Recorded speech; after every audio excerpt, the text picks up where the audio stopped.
Comes as the Houthis have repeatedly launched missiles and drones targeting Israel during its war on Hamas in the Gaza Strip. The Houthis announced the Israeli move via their Al Masirah satellite news channel, saying the attack targeted docks there without elaborating. I'm Charles de Ledesma. President Volodymyr Zelensky has described Russia's drone and missile attack on Tuesday as one of the biggest in the more than 3-year-old war. Ukrainian officials say 2 people were killed and 13 wounded. Russia has been launching a record-breaking number of drones and missiles targeting Ukraine, while the 2 countries continue to swap prisoners of war. 2,000 National Guard troops, along with 700 Marines, are headed to Los Angeles on orders from President Trump. They'll be responding to the city's immigration protests. Governor Gavin Newsom and LA Mayor Karen Bass say Trump is putting public safety at risk by adding military personnel, even though police say they don't need the help. Health Secretary Robert F. Kennedy Jr. removed an entire committee that advises the Centers for Disease Control and Prevention on vaccine use. He says he'll replace the 17 committee members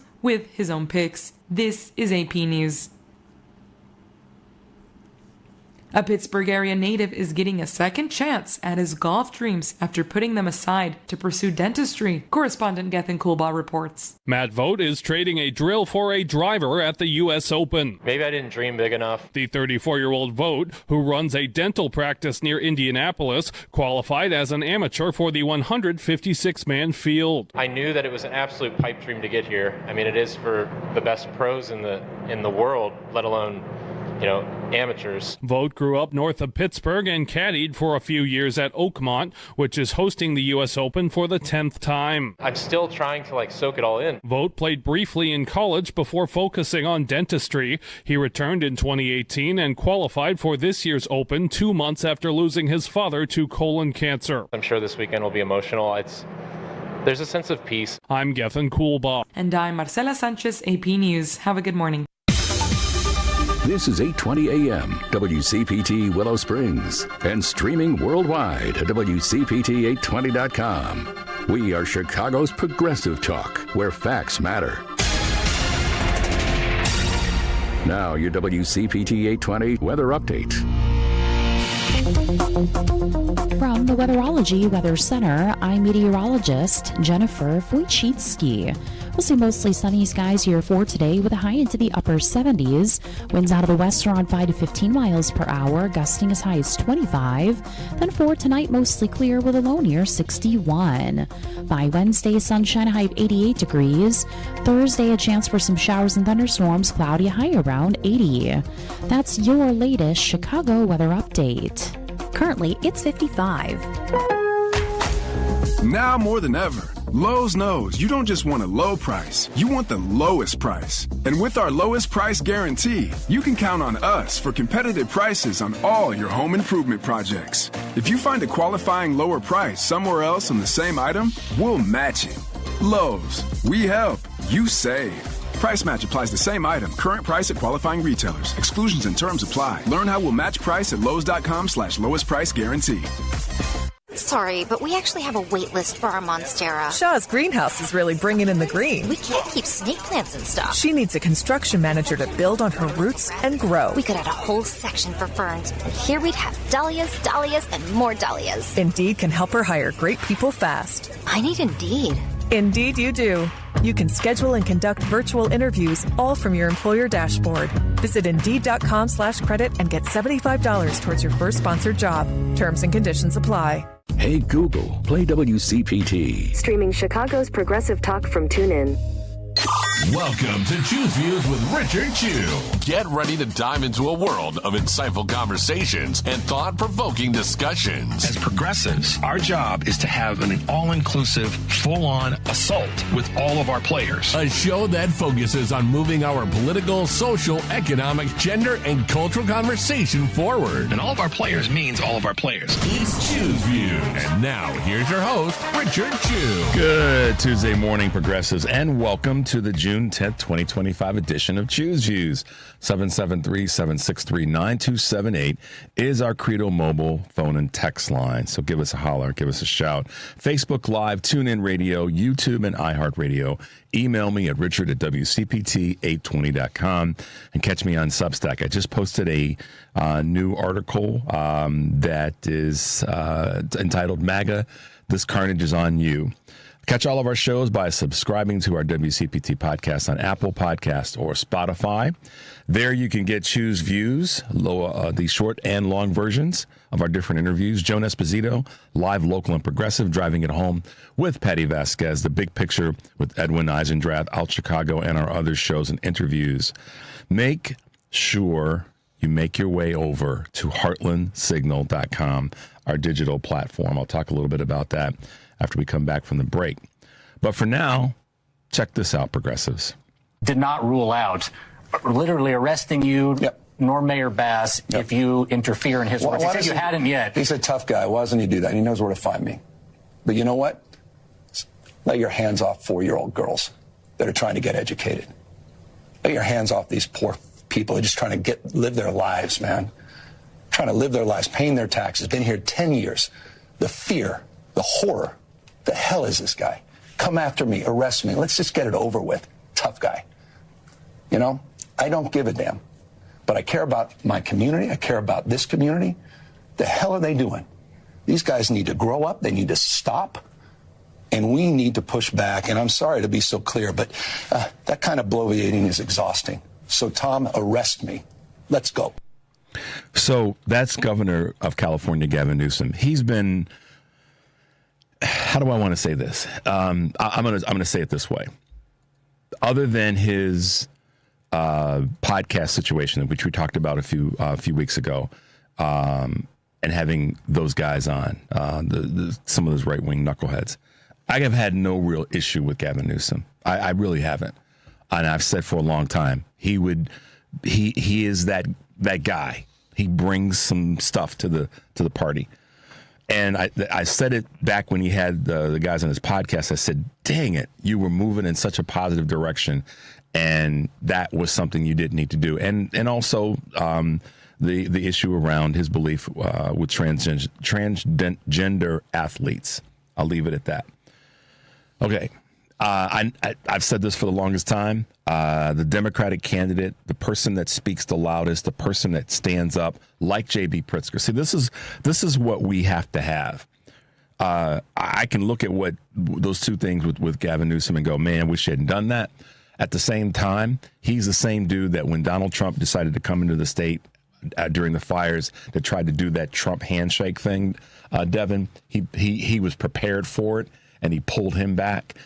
I want somebody that's going to pull Donald Trump grab him by the scruff of his neck.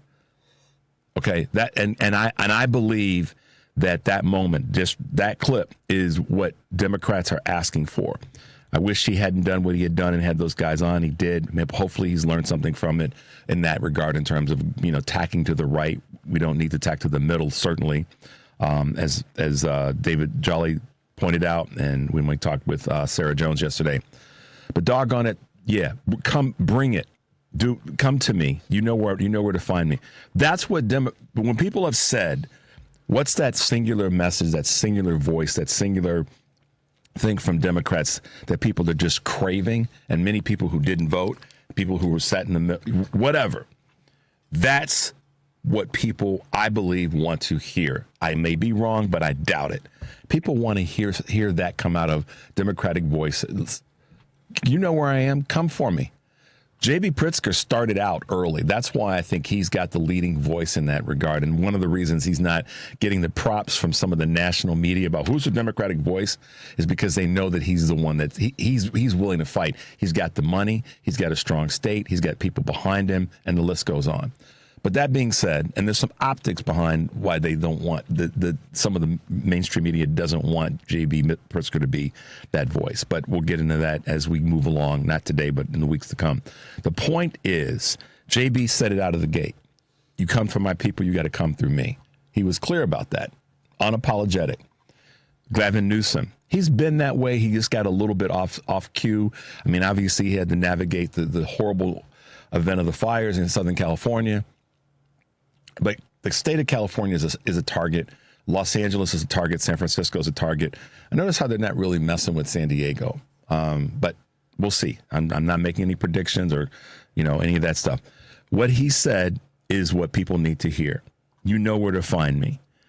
In the 6:30 hour, I put together just a brief little piece that I'll just say, how do we fight against Trump?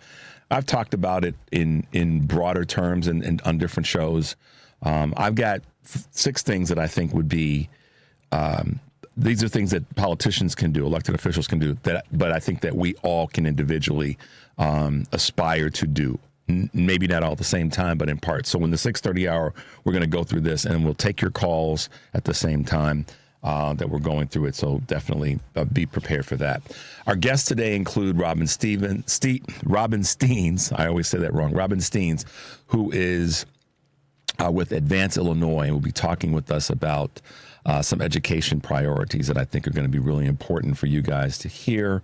I'm really looking forward to talking to her about what's happening with the Department of Education and the work that Advance Illinois is doing. And then also Addie Zwick with Climate Cabinet Illinois will be with us in the 7:30 hour. Every local issue is a national issue now, guys. We no longer have that's in Washington. And I heard some interesting conversations yesterday. I was watching a little bit of MSNBC with John Heilemann and Dr. Eddie Glaude. Dr. Glaude said one thing that I wasn't crazy about, but for the most part, he was spot on. One of the things that he said was that, Democrats essentially have to stop being feckless. And I would agree with that. But at the same time, that we've got to recognize that the fight that we're in is a local, it's a regional, it's a national fight. And every Democratic elected official has to fight. And every person that believes in the process and believes in what we're trying to accomplish has to fight. That means you. That means us. That means y'all. So as much as, I spoke hard yesterday about what we didn't get done and what didn't happen, it's also about what we have to get done and what our opportunities are. So everybody needs to dress themselves up and ask, what more can I do? Yeah, you may have voted for our candidates. The question now is, what else can I do going forward? So I'm going to have some things to talk about that to kind of fill that void, because I got the impression that you guys needed a little bit of a push there. So we're going to bring some positivity to that conversation and make sure that everybody understands that we've got some work to do, and here's some tools to help us get some basic but common sense things done. We'll have Robin on at 7. We'll have Addie on at 7:30. We'll be taking your calls all during the show. So make sure you got yourself ready to call. Now, speaking of calls, I want to kind of fast forward to Thursday. Tomorrow we got Kurt Mullet on the show, our wonderful Wednesday Hoosier Blue 63 moment, and we'll be talking with a member from Operation Push about the upcoming events that are taking place around Juneteenth and some other things that are happening there. But on Thursday, Michelle Duster, author and historian and great-great-granddaughter of Ida B. Wells, will be with us in the 7:30 hour. But you guys pay attention to this and pass it on. From 6:30 until 7, that's going to be your time. What do I mean by that? A lot of folks have said, hey, Chew, I can't get in. I can't get a call in. You know how it happens. So from 6:30 until 7 on Thursday, the 12th, all I'm going to do from 6:30 until 7:30 is take your calls. So you got 2 days to get your thoughts together. If you want to yell and scream at me, WCPT at large, the progressive movement, the Democrats, the liberals, call in and yell at the top of your lungs. I'll take your calls. I'll pull my shoulders back, take the heat, answer your questions, deal with the things that you guys think that we aren't doing a good enough job at, and the list goes on. You can call and complain. You can call and make comments. You can call and criticize. You can call and say, attaboy, attagirl. Doesn't really matter. But from 6:30 to 7:30, that's what's going to happen. So I'll take the heat. For those of you who have said that we're being too soft and we're not doing enough, meaning the show or WCPT or the broader progressive conversation. So I'll be prepared to take the hits. You guys be prepared to bring them. But also understand, with that comes some smoke back from me. So we'll see who actually is going to make the phone call. Devin's chuckling. I love it when Devin has his little wry smile like, yep. So that's Thursday from 6:30 to 7:30. Look forward to your calls. I'm putting it out there now to give you 2 days of advance notice so that you can call in with whatever you got. How about that, guys? We're going to take a quick break. When we come back, we'll have some Choose Views news for you, a couple of items from our daily reads and some of the current event items. And then in the 6:30 hour, as I said, we're going to talk about what progressives can do to fight back against Trump. 773-763-9278. This is Choose Views, and we'll be right back. This is a WCPT Veteran Minute. After working several odd jobs in New York City, Henry Johnson found his way into the National Guard during World War I. Johnson was assigned to the 369th Infantry Regiment, but the all-black unit was better known as the Harlem Hellfighters. The Hellfighters' first task was assisting the French Fourth Army. On May 15, 1918, Hellfighter Johnson noticed Germans attempting to break in. Johnson retreated to get backup from the French troops, noticing German soldiers were attempting to kidnap another Hellfighter. Despite standing at only 5'4", Johnson sprung into action. With only 3 bullets and a bolo knife, Johnson was able to kill 4 enemy soldiers and wounded 21 others, causing them to retreat, saving himself and his men. However, Johnson received a total of 21 injuries all over his body, including his left foot being shattered. Johnson was discharged, and his papers did not show his heroism or his injury, leaving him unable to receive any disability compensation, leaving Johnson penniless at the time of his death at age 36. Johnson's heroism went unnoticed for decades until President Barack Obama awarded him the Medal of Honor in 2015. Hey Google, play WCPT. Streaming Chicago's progressive talk from TuneIn. Good morning. You're waking up with Richard Chew. Good morning. Good morning. Good morning. We're live and ready to hear from you. Text or call us now at 773-763-9278. Same number. Simple as that. Let's get the conversation going on WCPT 820, Chicago's Progressive Talk. Hey, progressives, welcome back to Choose Views. Of course, our Credo mobile phone and text number is 773-763-9278. Credo Mobile, a progressive phone company, guys, that is better for all people and the planet. Visit credomobile.com.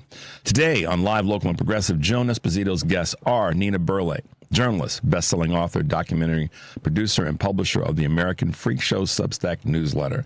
Anders Croy, communications director at Florida Watch. Daniel Biss, mayor of Evanston and candidate for Congress. And legal expert Lisa Graves. Live, Local, and Progressive, weekdays 2 to 5 here on WCPT, Chicago's Progressive Talk for 20 years and a month and a week. Today on Driving It Home with Patty Vasquez, Patty will be joined by co-hosts Peter Sorellis and Warren Prees of Source Solar, and their guests include radio host Ben Kamenos of WHBY Appleton, Wisconsin, and Jess McElvain of Plainfield Pride. The gala takes place this Friday the 13th. Jason, stay home. Driving It Home with Patty Vasquez, weekdays 5 to 7 p.m. That's my girl Patty. Central, WCPT AM 820, Heartland Signal website, TuneIn, YouTube, and of course Facebook. All right, couple of quick Choose Views news items for you guys, keeping you up to date on some things that happen that might impact your life. Canned foods about to get pricey. Canned foods have long been considered a cost-effective choice for shoppers. I love my canned soup, I won't lie, but that could be changing. Foods can require a kind of sheet metal that is mostly made abroad, meaning it's now subject to the Trump administration's 50% tariff. That's absolutely stupid, Devin. Canned soup going to go up in price. I mean, it's a budgetary thing for all of us. I love canned soup. I always have. Mix and match. The added cost could drive up store prices for canned goods as much as 15% per one trade group estimate. Plus, as many as 20,000 U.S. jobs in food can manufacturing could be at risk if consumers are driven away by higher canned food prices. Listen, y'all, Donald Trump is an idiot in this space. He's not acting like he is one. 20,000 jobs in different communities, that's going to impact then some small business is going to suffer. Because the 20,000 jobs in a community where people spend their money in that community, he's an idiot in this space. No apologies there. I know I've said to you guys, and to keep my commitment about not name calling, but in this space, that's what's appropriate. Inflation concern did ease in May. Expect consumers inflation expectations, among consumers declined last month slightly. A period in which trade tensions between U.S. and China did subside a little bit, according to the New York Federal Reserve survey. Price growth outlook for 1 year ahead fell 3.2% in May, from 3.6% in April. A small reduction.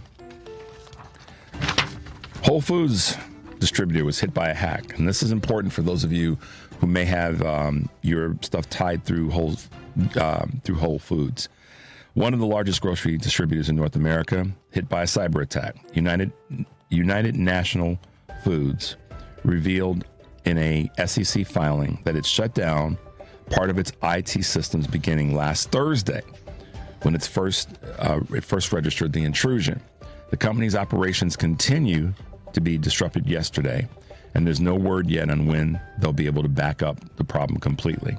UNFI is Whole Foods' primary distributor and sells products to more than 30,000 stores across the U.S. and Canada. So all I can say is for those who do shop at Whole Foods, whether you do or you don't, you know someone, just tell them to pay attention to their app on their phone, because that could be something that can indirectly be impacted. So just FYI, folks. United Health weighs selling the company. $1 billion potential sale. It's weighing multiple offers for Banmédica, its Latin American subsidiary, according to Reuters. The largest health insurer in the United States, United Health has been looking to refocus its efforts domestically and exit Latin America since 2022. However, since recent crises have taken place, including reports of a criminal probe, the ouster of CEO Andrew Whitty and the executive's fatal shooting have added urgency to the endeavor. So we'll see what happens there. And if you are a streaming person, Warner Brothers and Discovery are to split. The entertainment behemoth Warner Brothers Discovery will split into two separate public companies by 2026, according to the company. Current CEO David Zaslav will helm the streaming and studios company, which will include the movie business and HBO Max, while CFO Gunnar Wunderfels will oversee the global network side of things, including CNN, TBS, and Warner's other cable channels. The breakup essentially reverses the 2022 merger of Warner Media and Discovery Communications, according to the Wall Street Journal. Rival Comcast is undergoing a similar split, as we know. So just pay attention in that space. Watch your bill. Make sure that if these things do happen, that you don't see any dramatic changes upward in the cost of those streaming services that many of us subscribe to. So there you go, guys. A couple of Choose Views news items this morning. Some other current events for you guys to be paying attention to. Well, before I do that, let me hit a couple of things from what's happening over at Heartland Signal on X. At our heartlandsignal.com website. Wisconsin Republicans, check this out, reject a Democratic proposal 4-12 to fund a program to bring more doctors into the state. How about that? They don't want to bring. This is a group of Republicans that talk about taking care of people, that talk about being pro-life, that talk about helping folks out and making things better, but not wanting to fund to bring more doctors to the state. Why would you not want to have more medical professionals in the state?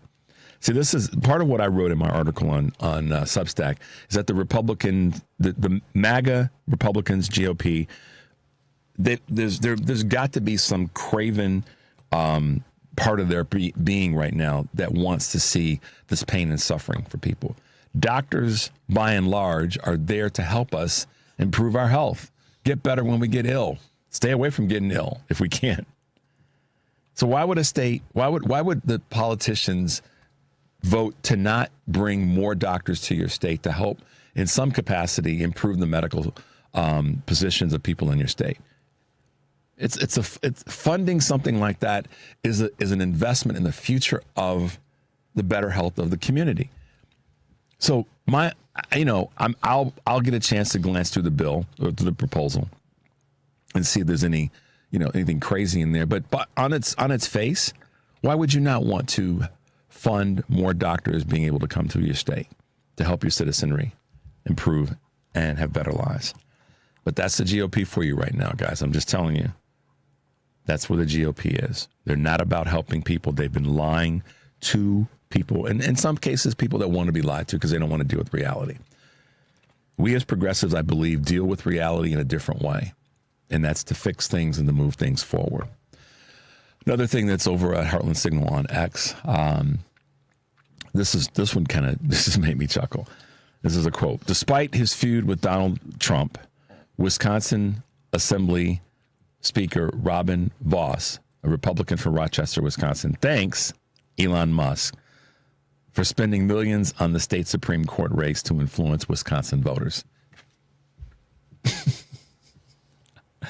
So people who don't think that, we always hear this comment, George Soros is funding the Democratic Party. He's taking everything away from everybody, and he's doing...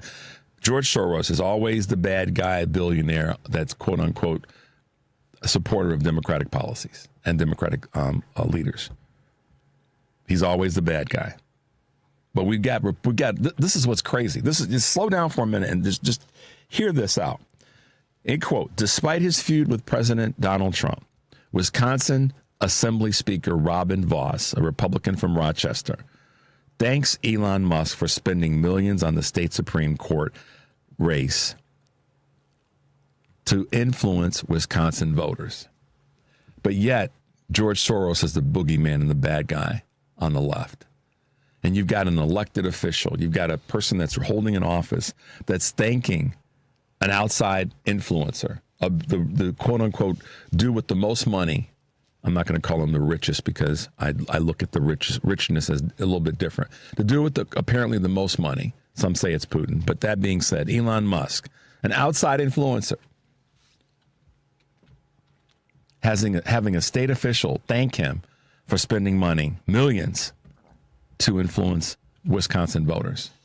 Wisconsin voters should be PO'd at this dude, Robin Vos, for this statement. Check it out over at Heartland Signal on X. You can pull it up and you can see it for yourself. Make your way over there. All righty.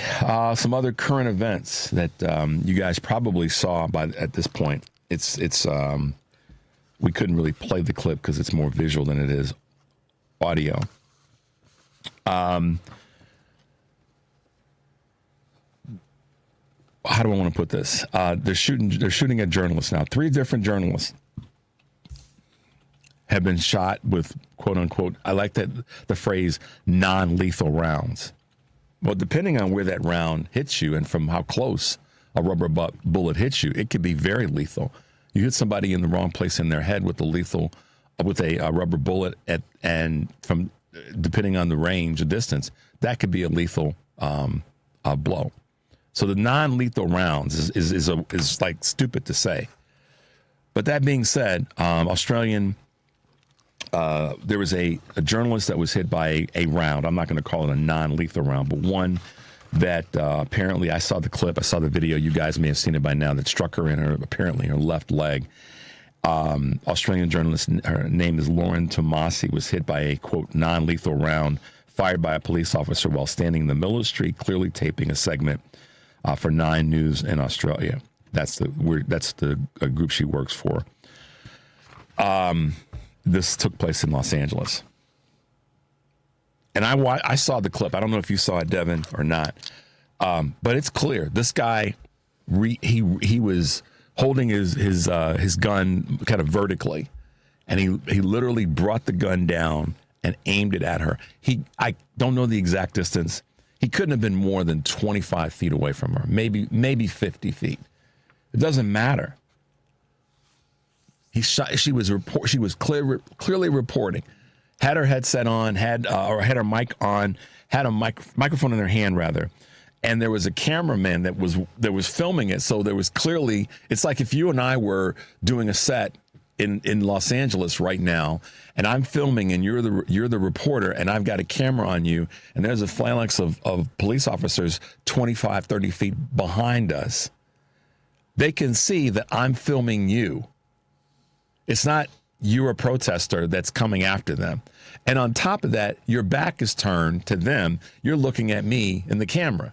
So there's clearly no threat. Like I'm Devin's gonna back into a police officer and harm that police officer. So this guy literally lowered his weapon and drew fire on this woman and shot her in the leg with a rubber bullet. I mean, what the hell is wrong with America when this is the kind of stuff that people are doing, when law enforcement is doing? This is not law enforcement. Those are a bunch of punks. That's not law enforcement. She was doing her job and not a threat to this dude. What a weak A to be able to do that. I mean, but we understand that this is all based on this clown in the White House. This weak A clown in the White House that MAGA and some, I guess you could say, regular GOP folks decided to vote for. This is on you, MAGA. There is no, you have no exit strategy for this other than to apologize and let the world know that this is your fault. This is not the Democrats' fault. The Democrats have to fight hard, as I said in my article. We have to fight. The Democratic elected officials have to fight hard every day, and so do we. But this is on MAGA. This is on the GOP. The GOP, the elected GOP officials in the House, the Senate, and on a state level, this is squarely in your lap. You're causing this problem. It is not the people who are here trying to, that might be here, quote, illegally because they don't have their papers right. But how in the hell do you roll into a courthouse or a courthouse building when someone's there to get their papers right and then you want to arrest the person? That's just punk behavior. So this is a threat to journalists all over the country now, because now you got people with officers with rubber bullets lowering their guns on and firing on people. Journalists doing their job. Boy, oh boy. All right, Dev, let's take a quick break, guys. 773-763-9278. This is Choose Views, and we'll be right back. I'm Ed Evans, CEO of Consumer Cellular. If you're over 50 and tired of your wireless bill getting higher and higher, there are 4 things to consider. 1, how much data are you really using? As we get older, we use less data on our wireless phone, but you're probably still paying for an unlimited plan that was designed for 20-somethings. 2, if you see Get a Phone on Us, get your sneakers out and run the other way. No one is giving you a free phone. You are paying for that phone over time with an overpriced rate plan and a long-term commitment. 3, check the fine print on that $15 a month plan. It's probably an intro price that'll double or triple later. You might even have to pay for several months of service up front. Number 4, be aware of cable company wireless plans. Most of your usage will be on Wi-Fi instead of 5G, and your calls and battery life could suffer. Switch to Consumer Cellular and get the same fast, reliable, nationwide service without the big wireless bill. Our plans start at just $20 a month. Call 1-888-FREEDOM or visit consumercellular.com/facts. Plans include $5 credit for auto pay and e-billing. See site for additional facts. You're listening to WCPT 820. Here's the latest Chicago weather update. From the Weatherology Weather Center, I'm meteorologist Jennifer Wojcicki. We'll see mostly sunny skies here for today with a high into the upper 70s. Winds out of the west around 5 to 15 miles per hour, gusting as high as 25.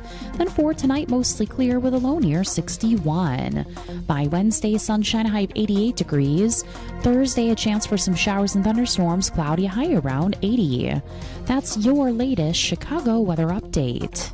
Currently, it's 56. WCPT 820, Chicago's progressive talk, where facts matter. It's Choose Views with Richard Chew on WCPT 820, where facts matter. Hey guys, welcome back to Choose Views, 773-763-9278. All right, let's grab a quick call. Let's go to Leo in South Carolina. Hey, good morning, Leo. Welcome to the show. Good. Well, I wish I could say it was good morning, but given the riots in L.A., I don't know how long we can say that again. You're absolutely right. This is the worst part of law enforcement, and I say that because most of what they're doing is 100% trained. In my department, we call it field force training, or riot control training, and it is 100% non-discriminatory. If you are not wearing my uniform, my job is to push you out. I 100% will not do it.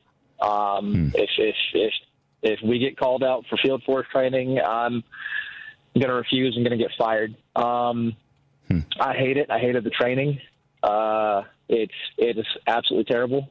Now, what is it about the training? So let me ask you a question, Leo, and thanks for the call, by the way. What is it about the training? What was it that was your moment where you went, I'm not doing that? Or if I get called to do that, I'm not going to do it. So help us understand that. Because this is why I became a cop, was because I saw these videos. So George Floyd was an absolutely horrendous event, and it was terrible and it was disgusting, and that's what got me thinking that, that George Floyd turned me to defund the police. And then I watched, I think it was the Buffalo riots where the protests, where the field force crew, the riot crew, shoved over that 80-year-old man, cracked his skull on the concrete. Yep. And one young riot cop bends down to help a man in need. And his supervisor, his superior, picks him up and says, "No, you hold the line." Now, that's the training. I've received that training. Mm-hmm. Because, you do not compromise the line for any purpose. Right. But that's not that.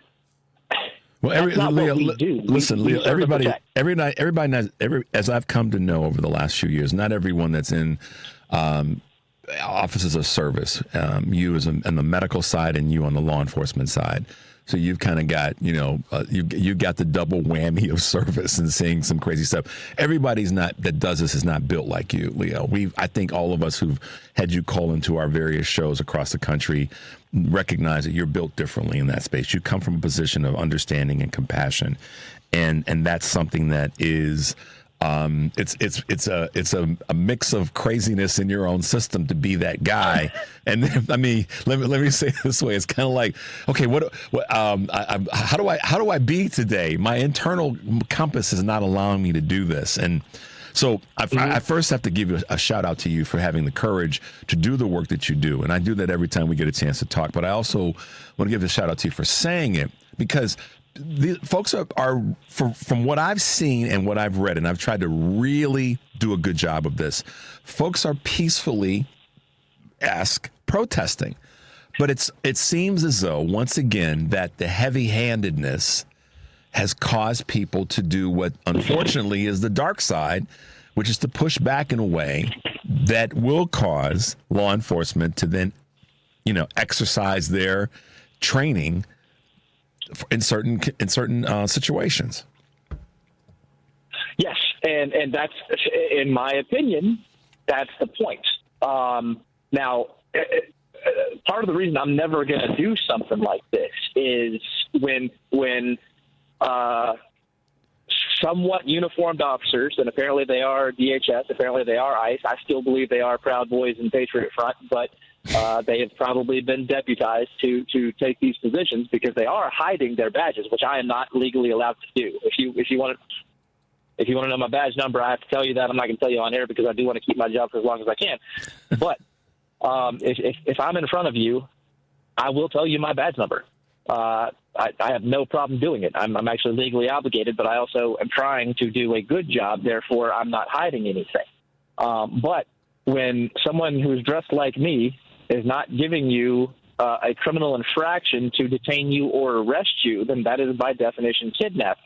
And when the enforcement arm of government is kidnapping people, what is an inappropriate protest? So I'm not going to come push back on that. I'm not going to do it. Yeah.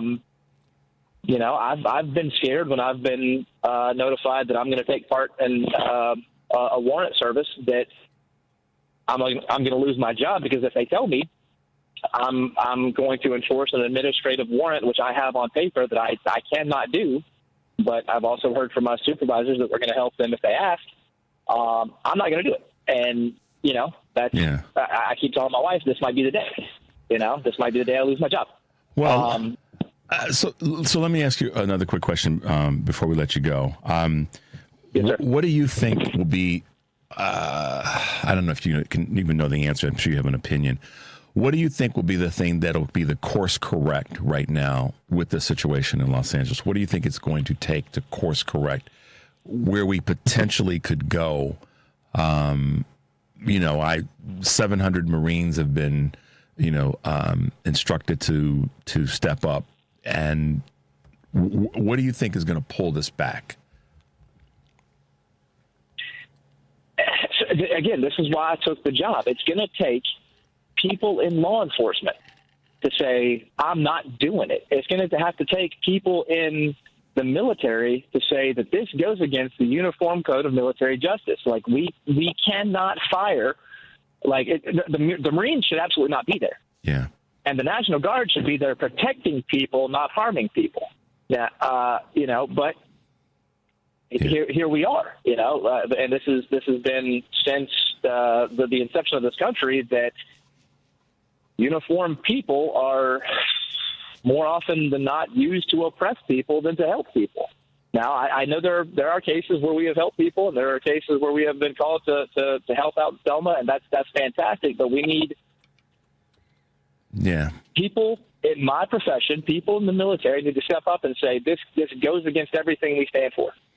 I think that this is also part of the reason that not only did General Milley and Joe Biden, both in speaking as they were leaving office, or Milley before, but certainly Joe Biden before he left, when he spoke, he said, remember, and I'm paraphrasing, that you swore an oath to the Constitution, not to a person, and to remember your oath. He like Kamala Harris, were very, very aware that this could and probably would happen, instigated by the White House and the administration. So, Leo, listen, man, as always, we appreciate your contribution and your dedication to what you do. To those folks in South Carolina, they're blessed to have you. And we tell you to stay safe because I tell you to stay safe because I mean it. So please be safe out there, and thanks for the hard work that you do and the commitment that you have to serving and protecting. Yes, thanks, sir. All right, man. Have a great day today and be well. You too. Bye-bye. Yeah, there needs to be more folks of service, and particularly in law enforcement, that are built like Leo. And that's probably a big ask. But I like what he did. Like's not the right word. I'm compelled for greater thought about what he said about the military and law enforcement are the ones that are going to have to step up. He said the National Guard. He didn't say law enforcement. He said the National Guard and the Marines have to step up and say, no, I'm not going to do that. That, to me, would be one of those lines in the sand drawn by those two entities. If they were to say to the administration, I know you're the commander-in-chief, but I'm not going to do that because we're not supposed to turn our weaponry, our force on citizens. And I know I'm curious to see where that will go and what if what Leo said is not accurate, but if it's something that will actually happen. I got an interesting text. I was talking earlier about this reporter that was shot with a quote unquote non-lethal rubber bullet. And thanks to 630, I don't give out names unless they put their names in the text. Rubber bullets are not rubber. They are metal bullets with a rubber coating. While they are designed to cause less damage, they can absolutely still be lethal. That's correct. So thank you for that additional bit of information. Drawing fire onto someone that's reporting, anybody that's not attacking you, is just absolutely craven, chaotic, and disgusting behavior. And you got a shield, you got weaponry, you've got guys and gals around you, and you're going to fire on a reporter and shoot her in the leg. I mean, thank God he didn't shoot her in the back of the head. He could have fractured her. That bullet could have fractured, if he had hit her in her neck, could have fractured one of her vertebrae, and she could be paralyzed from the neck down. Just to give you guys for the MAGAs that are out there, the GOP, whomever, that's not, quote, on our side, to make sure I'm making the distinction between our two points of view. For those of you who support this, that woman could have been paralyzed. She could have been paralyzed. If the bullet had struck her in one of her vertebrae in and around her shoulders and neck, she could be paralyzed. Or what if she had turned around at the moment that impact took place and it hit her squarely in her eye? She could be blind in one eye. So this is not what we can stand for. We have to fight. We're going to take a quick break, come back, grab a call, and I got to get to my 6 things that we can be doing to fight back against Donald Trump and this administration. 773-763-9278. That's the Credo Mobile phone and text line. Credo Mobile, a progressive phone company that is better for all people and the planet. Visit credomobile.com. We'll be right back. When it comes to banking, you need a bank you can trust. A bank with a rock-solid reputation and the highest integrity. A bank that gives you the attention and respect you deserve. ABOC first opened its doors in downtown Chicago in 1922, and we've made our name on deep expertise, best-in-class service, and a strong commitment to our customers. We know the Chicago business market inside and out and can help you craft the perfect banking solution, no matter what type of business you're in. And if you're looking for a banking partner for your labor union, we can bring the type of expertise that only comes from a bank that was founded by labor unions and still has union employees and shareholders to this day. Whether you need a deposit account, loan, trust services, or investment management, ABOC has you covered. Let's work together to manage your finances today while planning for a better tomorrow. ABOC, a bank built on a strong foundation. Visit aboc.com to learn more. Member FDIC. This is WCPT 820, where facts matter. It's Choose Views with Richard Chew on WCPT 820, Chicago's Progressive Talk. Hey guys, welcome back to Choose Views. 773-763-9278 is our Credo mobile phone and text line. Let's get to a quick call. Let's go to Troy here in Illinois. Good morning, Troy, and welcome to the show. Hey, how you doing, Mr. Chew? I'm doing great. And yourself? I'm doing. Got a fight going on, right? Yeah, we do. Say, Mr. Chew, I want to say this for you. Say, you remember that picture back here came on years ago? You remember they used to my Chicken George? I remember that character from Roots. Right. Is Donald Trump in the Kingdom Hill? Wait, Troy, hold on. You can't just throw that out there and walk away from it so quickly. You mean chicken Donald? Donald the chicken? Taco Donald? I'm not chicken flavored tacos with Donald? Yeah, oh wow. I like too much right there. I was listening to you yesterday when you talking about when they come to Chicago. Yeah. It's gonna be a different ball game, you know. Troy, I don't want to be that guy, but you know what I'm saying, right? I hope it doesn't. I really have prayed, and not to make anybody uncomfortable with me saying that, I have literally said, please, universe, don't let this come to Chicago. Because we're built differently here. People don't realize that, and that is a concern I have. And I'm just going to stay on positivity in that regard. But yeah, you're right about that. Another thing I want to say, I think I blame. I'm gonna say this, and people gonna get upset, but I really blame Joe Biden. I blame him. For what? He should have been released Donald Trump record when he was asking Donald. You know what I'm saying? Well, I mean, okay, all right. So in terms of blaming Joe Biden, there's some things that I wish he had done differently. Like I wish. Right. That's what I mean. Yeah. That's what I mean. All right. So we can change. We can change the word from blame to he had done differently. Like there were times, Troy, and folks can get upset about this or not. I wish that Joe Biden had said we got to let go of Merrick Garland and have a different attorney general. I think there's a lot of people that would have agreed with that real time, and if that's a criticism of Joe Biden, okay, so it is. He would have understood. He understands that, and there are other things. I mean, I've had my comments about what I wish President Biden had done differently, or President Obama had done differently. Right. But yes, here we are. He should have been went back. He should have been got rid of Gardner. He should have been got. He could have got what that black attorney name, Al Holder. Well, Eric Holder did a better job of enforcement than Merrick Garland did. But he could have brought him in. I would have thought that he should have said, listen, I've worked with Eric Holder before. That's the person I would like to see as attorney. There's so many other people. Susan Rice would have been a great attorney general. Oh, yeah. Or Hillary Clinton. Yeah, I mean, she would have been a great attorney general. It would have ticked off a lot of folks on the right, but I think that would have been just sublime for her to have been either of them to be her attorney general. Right. So. He should have been thrown in a Liz Cheney outlaw. I'm just saying. Yeah, we'll have a different outcome. Hey, Troy, are you headed out to get some chicken right now? I love that chicken from the White House.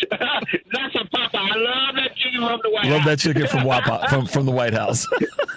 Yeah. That's actually, you know what, Troy? Some creative genius has got to pick up on that on the progressive left. Love that chicken from the White House. Yeah, I love that chicken from instead of Popeye from White House. There you go. Troy, you know what?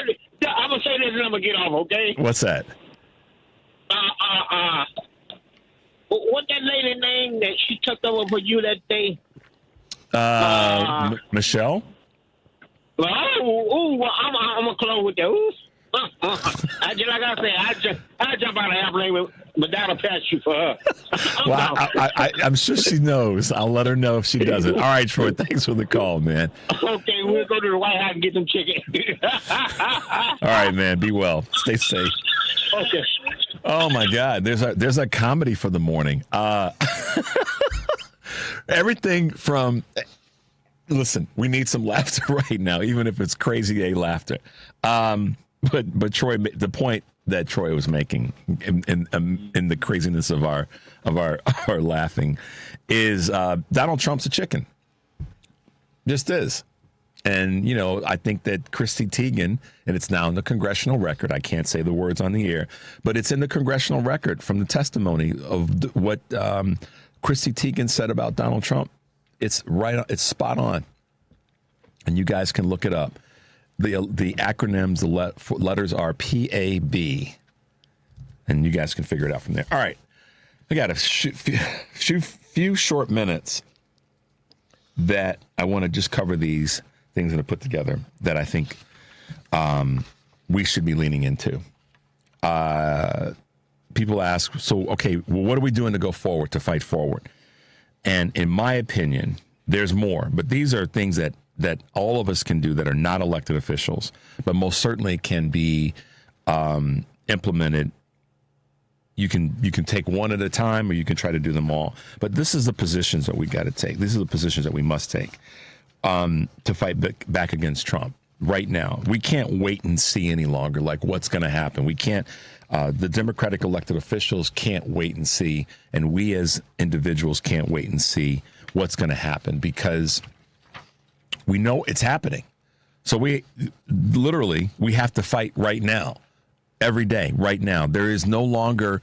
There was a gentleman, I can't remember. I'll get his name, but there was a gentleman who was on with Nicole Wallace yesterday that said he's past the time now where he used to give people space to say certain things and let them work through it.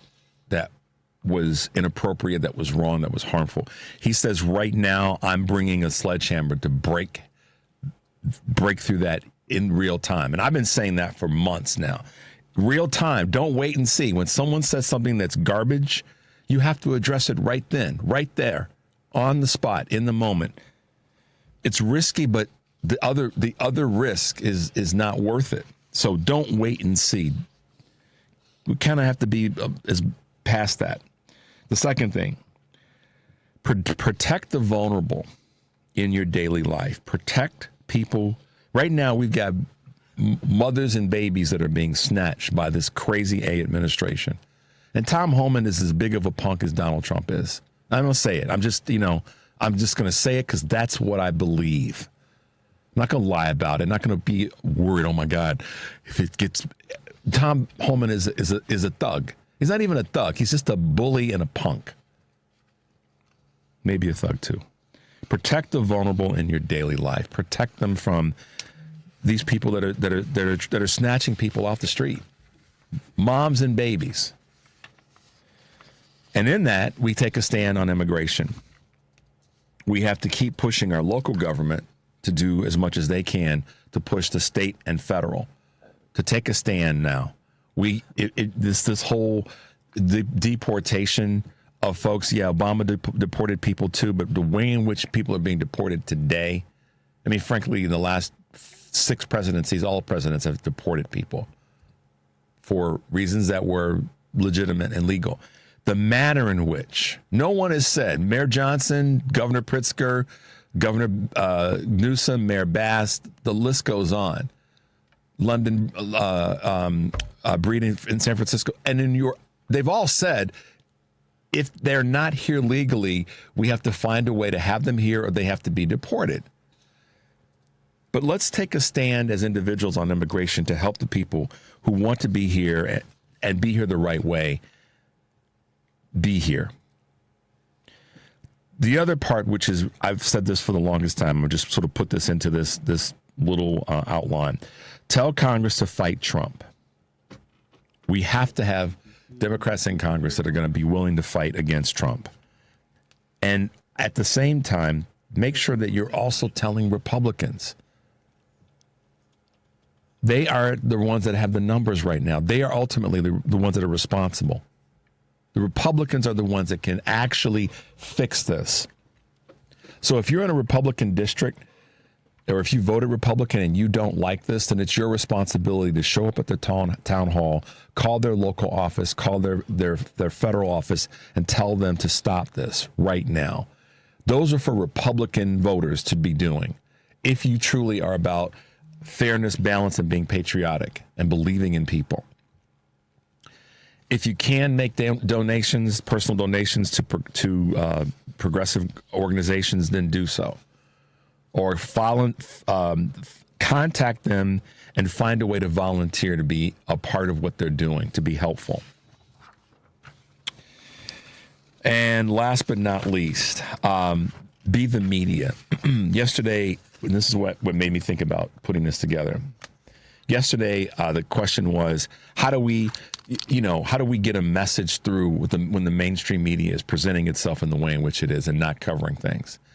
And how do we, know where are we going to get the information and how we're going to get the information put out? I said this before, guys. Get with 2 or 3 of your friends where you've got a message. Do what Karen Byrne has done and her friend Anita from San Antonio have done. They put together a podcast. They're in 2 different cities, guys, miles away. Do what Kurt Mullet has done. Create your own media. You've got something to say. If you don't know how to do it, Google it, reach out to me. I'll help you. But be your own message. Put out your thoughts, your ideas. Connect with 2 or 3 people and create your own little media entity. You, somebody else and somebody else.com. And create your own. Because that is where we are. That is part of our responsibility. That's maybe you're not a letter writer, but you've got something to say. You like to write. Put that into a media context, i.e. a podcast. Start your own Substack. I mean, you could write an article every week and get it out there. You'd be shocked. So don't wait and see. Get active now. Protect the vulnerable in your daily life. Take a stand on immigration. Tell Congress, all of Congress, to fight Trump. Make personal donations of either money or your time. And be your own form of media. Be the media. Be the messenger. Let's take a quick break. The number is 773-763-9278. This is Choose Views, and we'll be right back. With MedGuard Alert, you're never alone. You can connect with medical professionals anywhere, anytime. And now MedGuard is introducing our exclusive new CareWatch. If you need help quickly, use it from anywhere to contact medical professionals. No cell phone required. The CareWatch is not only a life-saving medical alert device, it's a revolutionary health monitoring system that checks your blood pressure, heart rate, oxygen saturation, and much more. And here's the best part. If you have Medicaid, you may qualify to get your CareWatch for free. The CareWatch is only available through MedGuard Alert. Call us right now. We have monitoring programs starting as low as $1 a day. The call is free, activation is free, shipping is free, and no contract is required. Remember, with Medicaid, you may qualify to get your Care Watch for free. Call us to get your Care Watch right now. 800-741-5819. 800-741-5819. 800-741-5819. That's 800-741-5819. From office supplies to IT essentials, Amazon Business provides tools that help you save costs and make insight-based decisions. Learn how to bring your visions to life at AmazonBusiness.com. AP News, I'm Marcela Sanchez.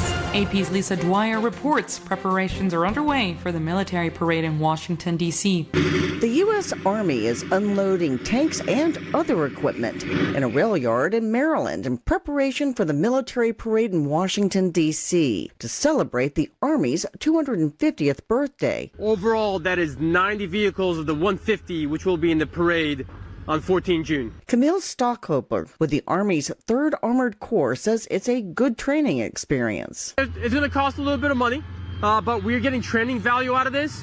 But also we get to tell our story. Adding, overall, this is like a big recruiting event. Army officials expect about 200,000 attendees for the evening military parade.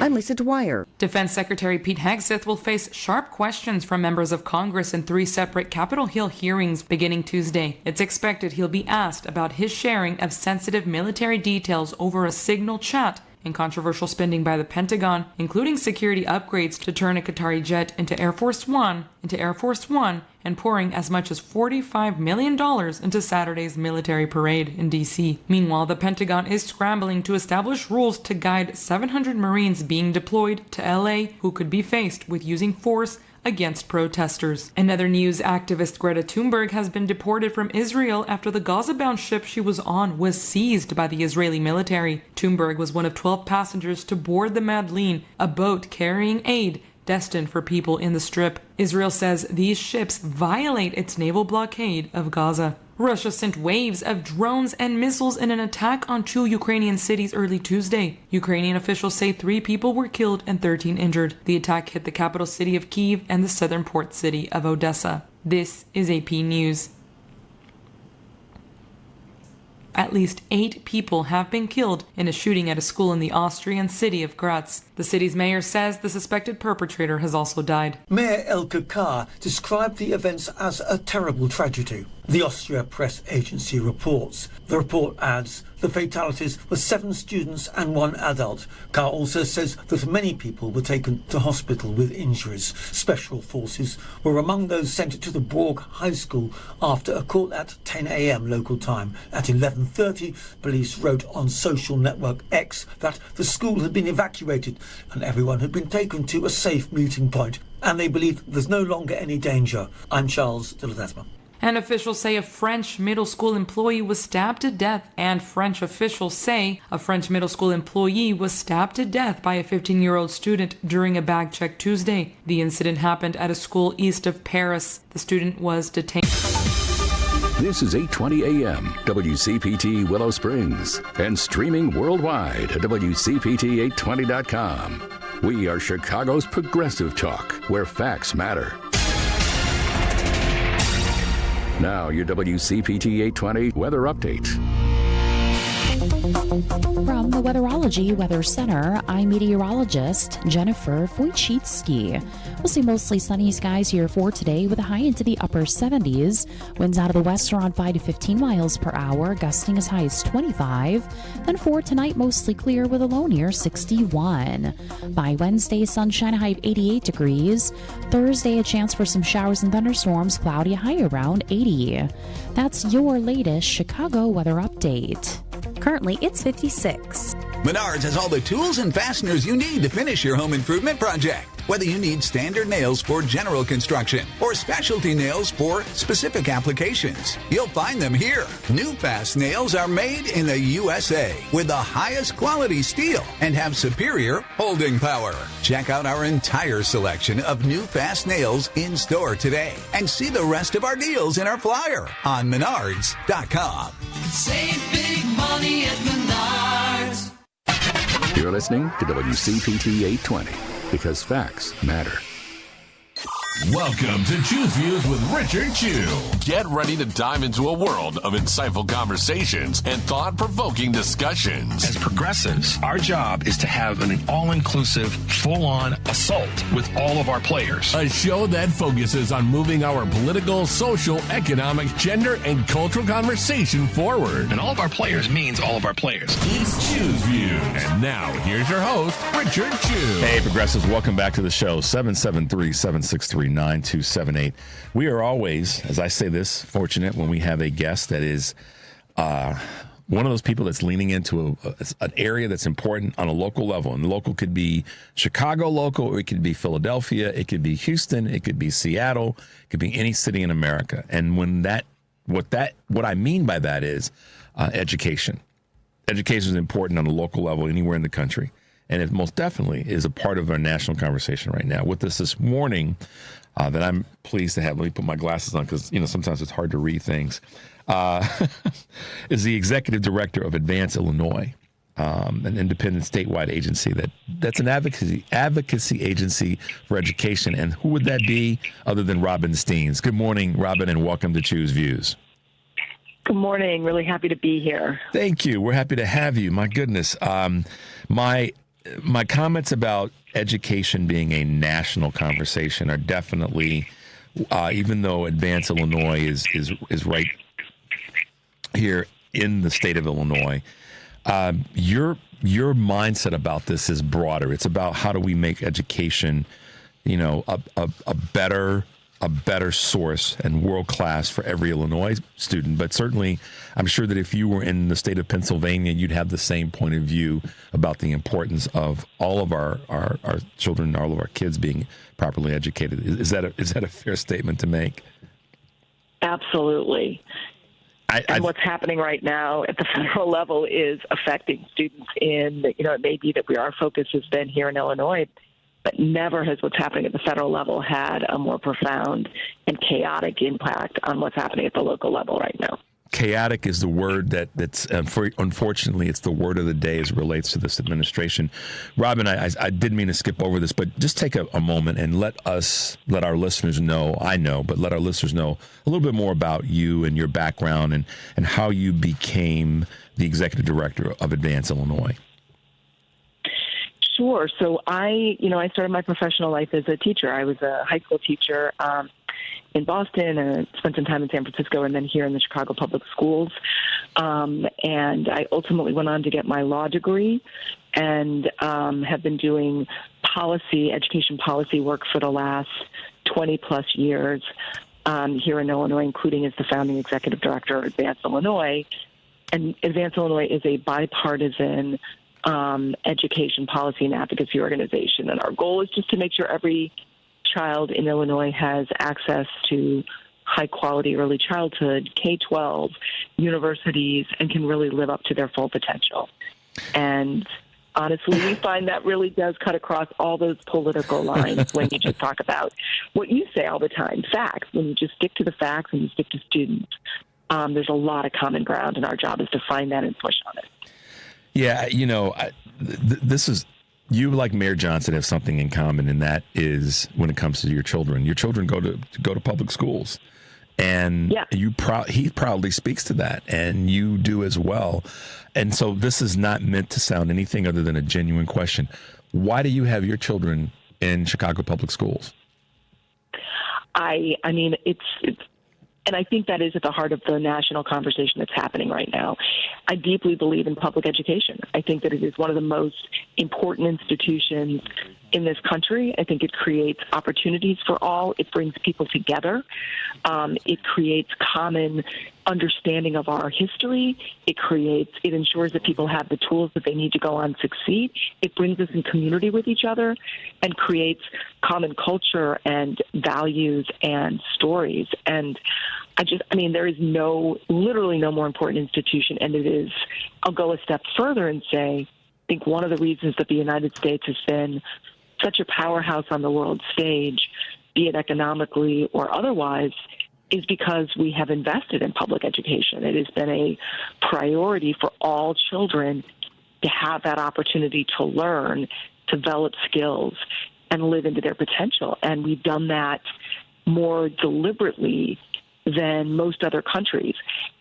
So it's really scary to see us begin to potentially backtrack on that, even as other countries are taking our playbook, it's the right playbook, and doing it one better. As we are sort of de-arming, it's baffling to watch. You're being kind. I'm going to say that's why my kids all went to public school. I'm going to say, Robin, it's a damn shame. I mean, and for those, please excuse, I don't say, I say the curse words we can say on the air, but it is a doggone shame that our playbook, and it's something we should be proud of, that our playbook's being used, but it shouldn't be we shouldn't be taking a back seat when it comes to education. Right. We want our playbook to be used because it's been prosperous. It's been not in just the monetary sense. People have prospered in their lives because of the power of our public education system. And that's why I wanted to ask you what people may have seen as a pandering question. But no, I wanted it to come from someone like you who started out. You were an educator, and you saw the value of that. And now, as we go forward, how important it is that we maintain that. And unfortunately, we're catching hell from the federal side when it comes to this conversation. How are you navigating? How is Advance Illinois, I should say, and you at the helm as executive director, navigating what is coming from Washington when it comes to this conversation? So we've got kind of a multi-pronged way of staying sane in all of this. I don't think there's an awful lot of change that is being sort of forced out from D.C. on a lot of fronts with very little process, very little respect for, the rules, the laws, the way you get input and go about significant change. There's just sort of, we're going to declare by fiat. And I'm not sure there's any area that's seeing more activity than education. So number one is just staying on top of it and figuring out who are those. We don't typically do federally facing education policy. Most education policy in the country happens at the state level. I don't know if your listeners all know that. Sometimes it feels like it's really local to your school or district, or that there's a lot happening federally, but most of it really sits at states. But you've got this moment where the feds are all of a sudden like changing the rules in so many directions. So number one is just understanding them. Number two is building community. So we are regularly bringing together stakeholders from around Illinois to meet and to talk and to make sure, again, we've got good information.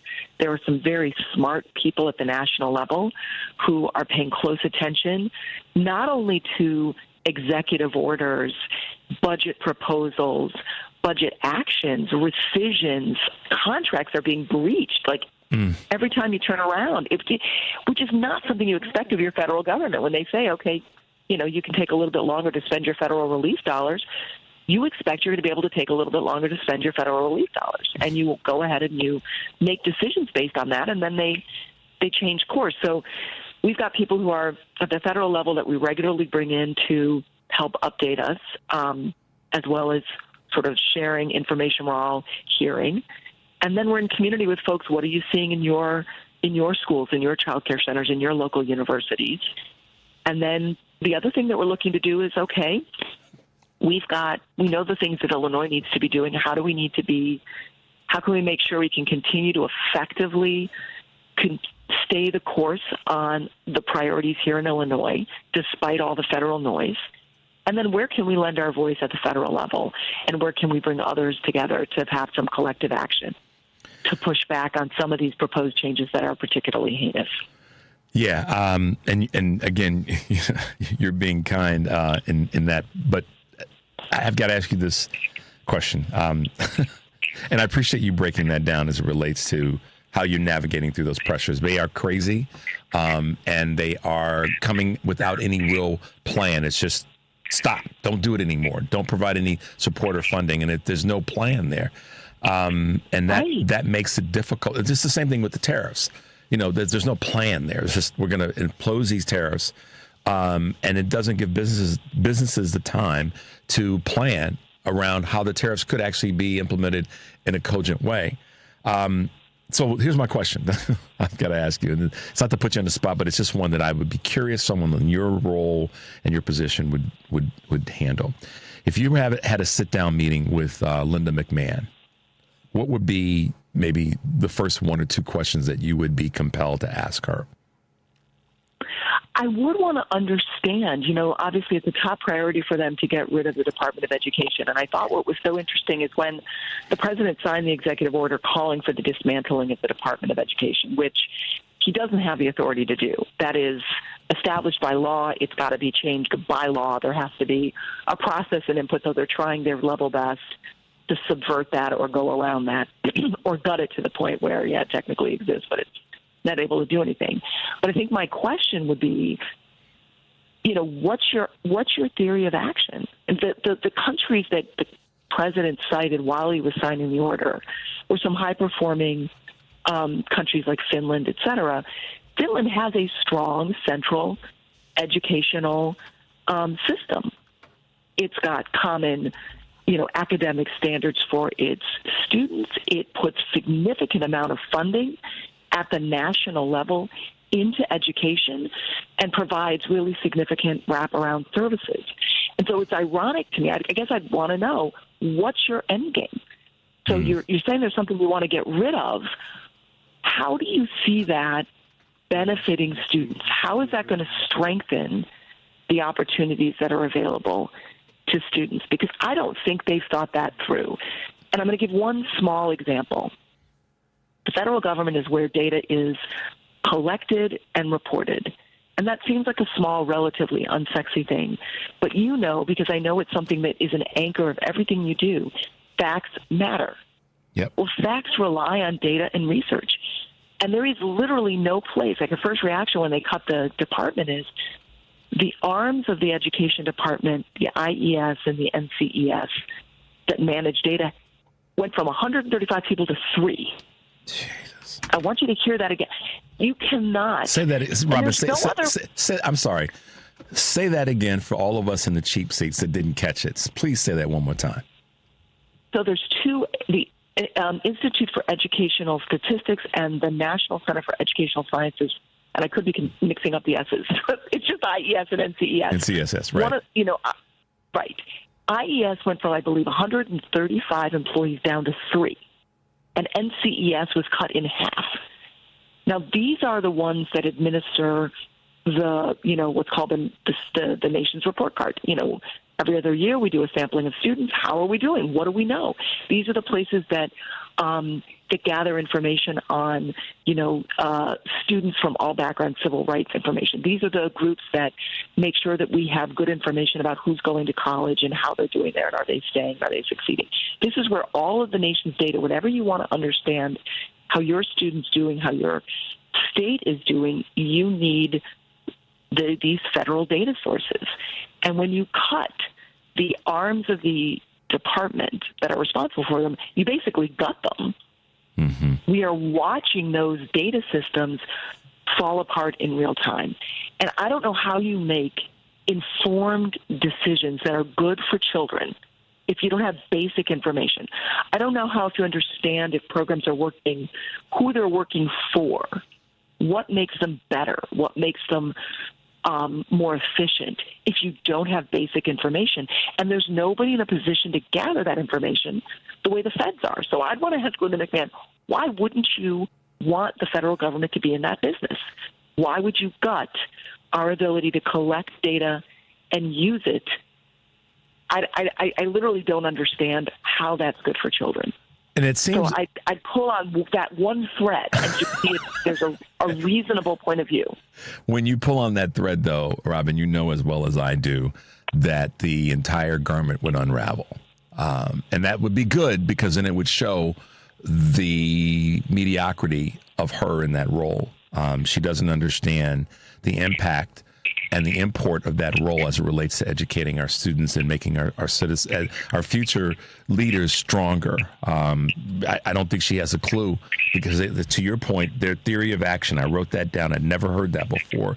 There doesn't seem to be a plan. There's no, quote, business plan that's been laid out. And if it is, the American people should know what it is because so many of our children are educated through our public school system. We should know what that is. It doesn't need to be a secret. I can understand where defense needs to keep some secrets, unless you're Pete Hegseth.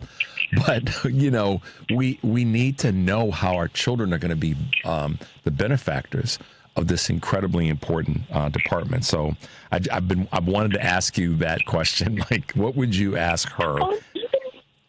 Even if her view, this is not the first administration that has said they think that the Department of Education should go away and education should be the purview of the states.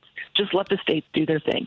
Even if you believe that, you want to make sure they've got enough funding. Mm-hmm. They're talking about cutting education funding by in half or more over, a very short period of time.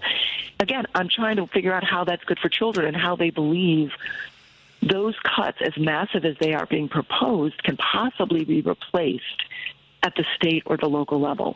And again, how taking away those dollars in such scale is good for children. So even if you want to push it out to the states, wouldn't you want them to have the resources that they need? Bingo. Wouldn't you want them to have the data that they need?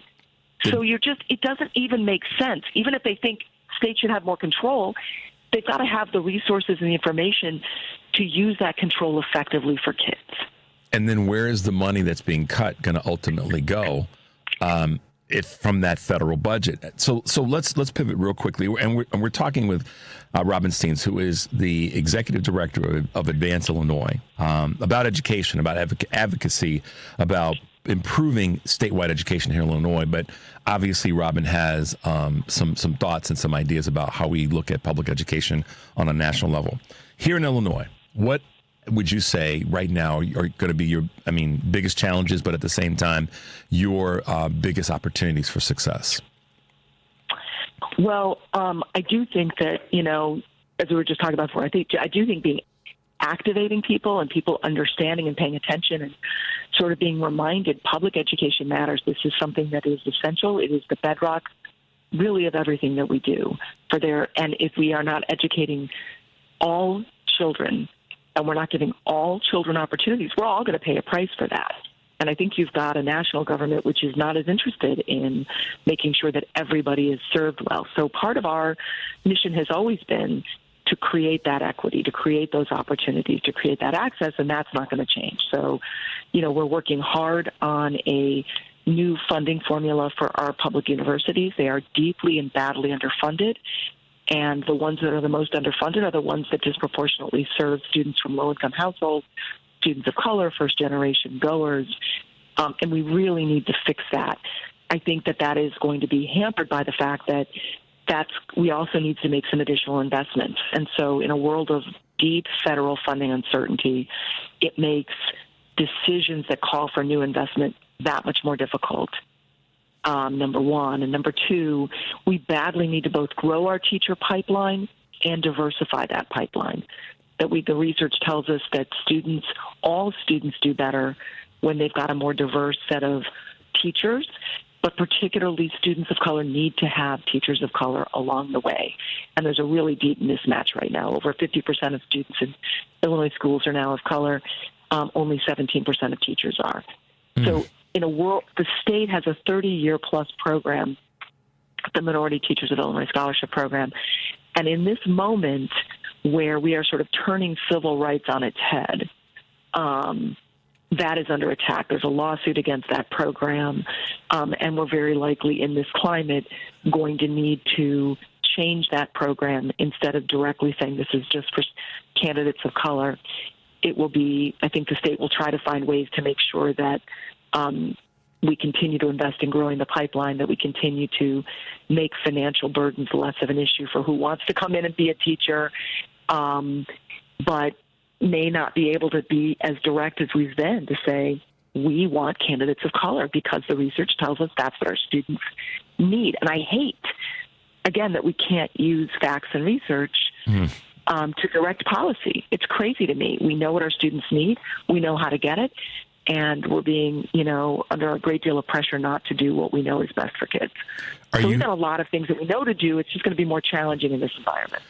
So I'm going to say this so I get it out. We have to have you back. You're a subject matter expert on this very important category of education. It's a very important resource of education in our country. So we definitely want to have you back with some regularity, Robin, because of what you're saying and why it's so incredibly important.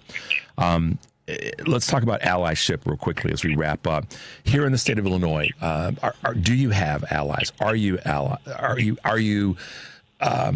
are there folks that are supporting your work, your belief system, your objective? Absolutely. I'm of the deep view, and I think the reason Advance Illinois has been as effective over the years as it has, nothing important gets done alone. It's got to be in partnership. And so everything we've ever done has been with lots and lots of allies and partners. And in this moment, we sent out a note when all the crazy started happening at the federal level in their decision, like every 3 minutes there's something new of grand significance coming out. We sent out a note to just 90 people to start with and said, look, let's get on a call and let's start talking together and making sure that we've got good information and we're finding places to work collectively. 80 people showed up, and that was on 2 days' notice. Wow. So there is a big group of us that is regularly now coming together, talking, and both sharing information but finding opportunities for common action. So, yes, because I think people across all divides and all regions of this state and this country care about public education. And they can see that you've got an administration right now which seems to have a very different, either doesn't believe in it at all or has a very different understanding of the role that it ought to play.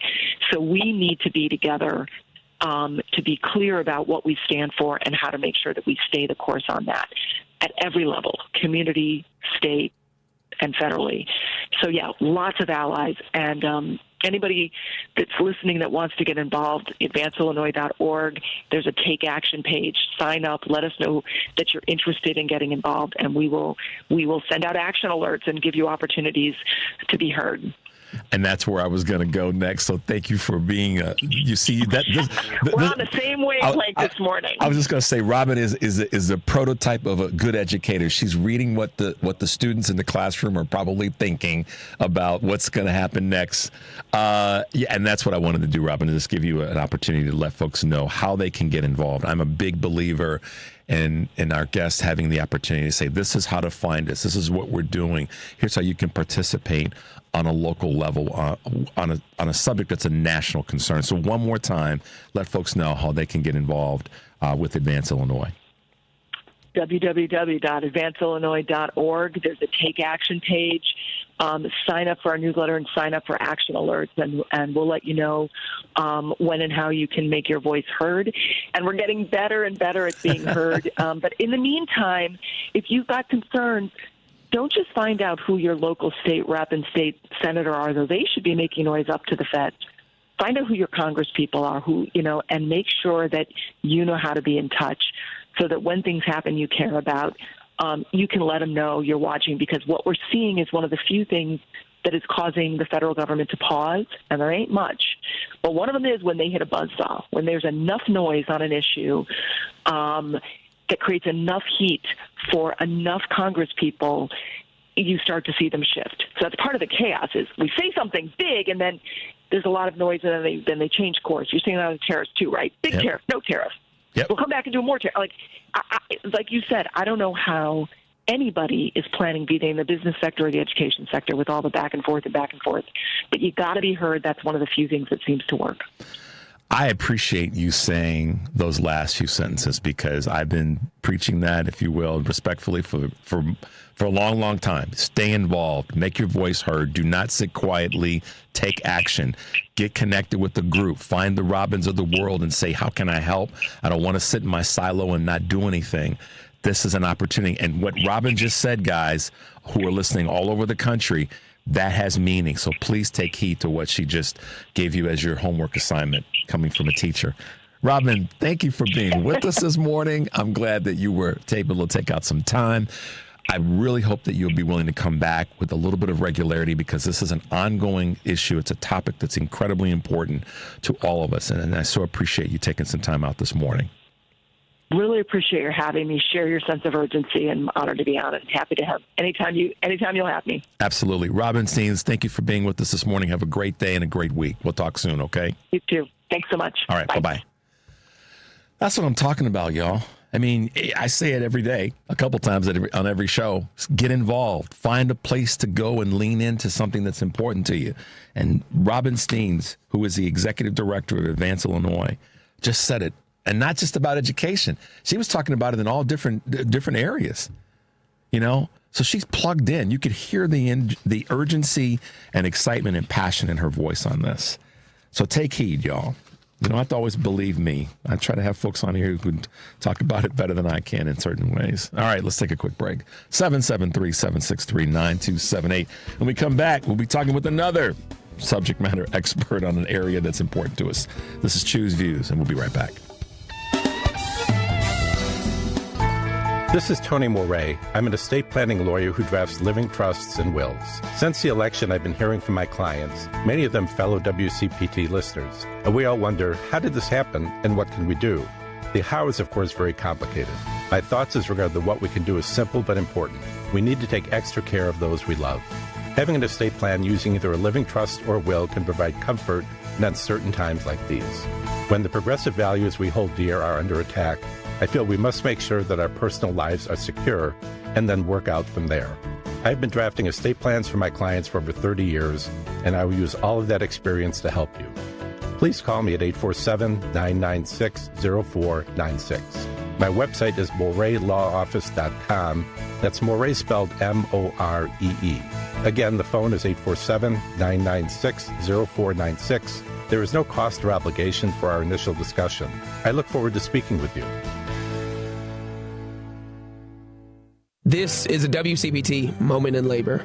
When Serena Williams won her title at the Tennis Grand Slam tournament, we know she gets the same prize money as her male counterpart. However, prior to 1973, that wasn't always the case. When Billie Jean King captured her first Wimbledon title in 1966, she was surprised to find out that the winner of the men's tournament received £2,000, while she only received £750. After being unable to find any tournaments for women, King and 8 other women formed their own tournament, the Virginia Slims Invitational, where each woman was paid $1 before posing for the famous picture of them each holding up their dollar, with the caption, "Contract Pros."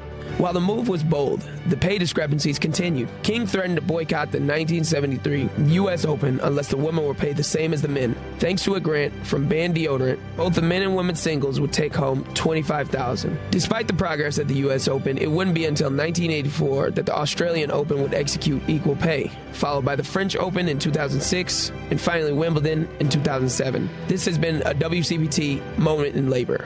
We're fighting for your rights. You're listening to WCPT 820. Here's the latest Chicago weather update. From the Weatherology Weather Center, I'm meteorologist Jennifer Wojcicki. We'll see mostly sunny skies here for today with a high into the upper 70s. Winds out of the west around 5 to 15 miles per hour, gusting as high as 25. Then for tonight, mostly clear with a low near 61. By Wednesday, sunshine, high of 88 degrees. Thursday, a chance for some showers and thunderstorms, cloudy, high around 80. That's your latest Chicago weather update. Currently, it's 59. Alexa, play WCPT.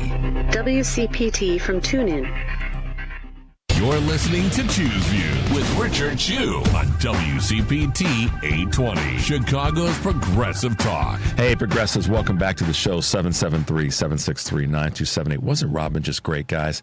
Reach out to Advance Illinois. They are getting stuff done, and they're fighting the good fight, as we say. So make sure you reach out to her. I always say this because I'm humbled by the people that we are able to have on our show and their expertise in areas that are important to us, not just here in Illinois, but on a national level. And it's important, incredibly important, that we talk to these subjects that impact us and our everyday living. With us this morning is another person who is leaning in here in the state of Illinois, but knows that, like I've said so many times, me and 9 other people could be standing on any street corner here in Chicago, and what's common is that we're all breathing the same air. And that's one of the reasons why our climate has got to be so incredibly cared for and managed better. With us this morning is Addie Zwick. I almost said your full name. You like to go by Addie, but Addie, also known as Addie Zwick, with us this morning, who is one of the leads at the Climate Cabinet of Illinois. Good morning, Addie, and welcome to the show. Good morning, Richard. Thanks so much for having me on. And I go by both, so it's fine. You go by both. Yes, I go by Richard and Rich. I have a lot of people that will call me Richard, and people will say, "Hey, Rich," and then there are those Addie who just call me Chew. So I'll answer to all three, because if they're calling my name, I guess they want me around for something. So, Addie, thanks for being with us this morning. I don't know if you had a chance to before you came on. We had Robin Steens, who is the head of Advance Illinois, executive director. Education's critically important. Your area with regard to the climate concerns, Climate Cabinet of Illinois, is also a critically important part of our conversation. And we've been through some tough weeks since the inauguration of Donald Trump. But take a moment, if you can, and just help our listeners know a little bit more about you, a little bit more about the organization, and then we'll get into a couple of conversation pieces that we want to cover today. Yeah, thanks for asking. And I was listening to your interview with Robin before this, and it was really great to hear from her and her expertise about all things education across the nation, but especially in Illinois. I'm proudly public educated myself, so I appreciated hearing. Absolutely. Yeah, I'm the Illinois state lead at Climate Cabinet. Climate Cabinet is a national organization, but we tend to focus really on all the power that we hold at the state and local levels and how we can harness that power to really affect proactive and hopeful change in climate policy across the country. So we're really all about our ethos. We could say that we run, win, and legislate on climate in states across the country. And in my job specifically, I get to focus on my home state of Illinois, mostly on the Illinois General Assembly, and then working with some local municipalities as well. So it's important that our communities are doing what you're doing in a micro way in terms of being tied to the importance of climate and climate awareness. The attacks on the Inflation Reduction Act have been, they're going to be meaningful in a negative way in the sense that, we've already seen the Trump administration, pull away from the Paris Accords, and we've seen them chipping away at the Inflation Reduction Act, and just threats to our overall, not just the funding or the money behind programs that are important to our climate, but just the mindset that the climate doesn't mean anything. And that's why I said, Addie, that you, me, and 8 other people could be standing at the corner of Michigan and Ohio, and for those who don't know, any street in any place in America, and we're all breathing the same air. So you and I may be nerds about climate, and I'm drawing you into the nerdism, so apologize for that. But the other 8 other people, if they were climate deniers, have to realize we're all breathing the same air. And we have to take it that literally. And this is why I said the mindset of the current administration is disastrous. And frankly, some of the state elected officials in certain states, and you being the lead here in Illinois, I mean, you probably come across that where you've got people in certain parts of the country that they just don't give a darn about the environment. At least that's what they put out there. Am I fair in saying that, or am I off key here?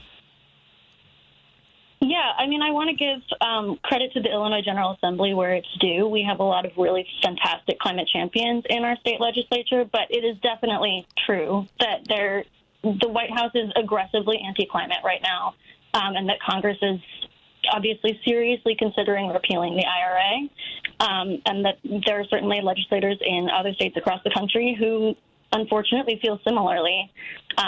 You talked about the IRA. The repeal of the IRA would be devastating. There's no two ways about that. But we are in this moment where, while there's not a lot, I mean, there are things we can do to fight back federally, but we do have a White House and Congress that is just vehemently against us. And so it's a time to really look to the states and figure out how we can lead on climate. And Illinois is a great example of a state that is leading on climate and can also do more to be leading on climate.